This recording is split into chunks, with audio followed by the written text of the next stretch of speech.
Hey everybody. So this is a pretty crazy story that I never thought I'd actually be making a video about. But so I actually reviewed this paper in a video of mine a few days ago, and I know a lot of people have been talking about this paper. I've seen it being talked about a lot, and so the paper is exploring the MIT mathematics and EECS curriculum using large language models.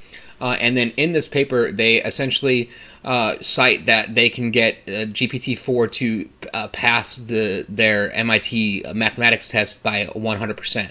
And then in the base benchmark, they show it at 90%, and then show how they can get it up to 100%. And then so a lot of people over the weekend were talking about this paper. I've seen it talked about a lot. And this paper just came out yesterday, which is no, GPT-4 can't ace MIT. And then so this paper, it's a joint document by three people from MIT themselves. And then essentially what they do is they went through the data set of what is cited in that paper, and then they give conclusive evidence as to why, like, they know that this is the actual evidence that was used in the paper and the actual tests that were performed in the paper, and they outline everything within this. But essentially what they show is a few things. First of all, it would be impossible for any model to get 100% on the test as given. They show multiple examples of questions where the question itself could not actually be answered with the text and with the context that was given. They also show examples of, like, in this instance, it's malformed experts, where the text itself, and when they tell it to be an expert, it doesn't actually perform that function given the prompt itself. And then so within this, they didn't even examine the full data set itself. They examined like 225 questions out of the 4,000 questions. And then so what they found essentially was that GPT-4 benchmarked itself as getting 100% on the test. And that's the analysis that the researchers used and included in the paper. And so without any sort of cross-referencing or checking or anything like that, they just simply relied on GPT-4 results, and GPT-4 said that it got a perfect score.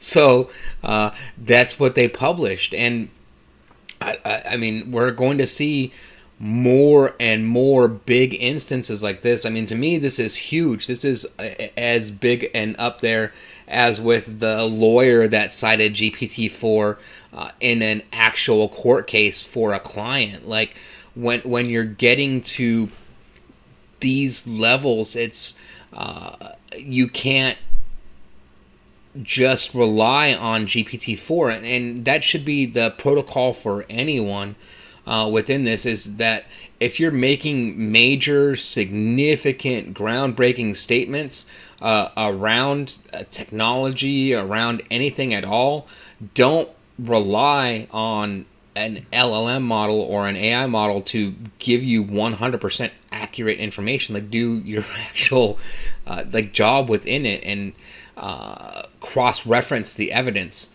We're not at the point yet where LLM models and AI is an oracle. Like, it's not 100% perfect, not infallible. It's not above human levels of intelligence. So it's going to get things wrong. It's going to hallucinate and make wrong assumptions based off of the data set. It's going to be trained on wrong data sets. There's a whole slew of issues that go into why you shouldn't trust an LLM model.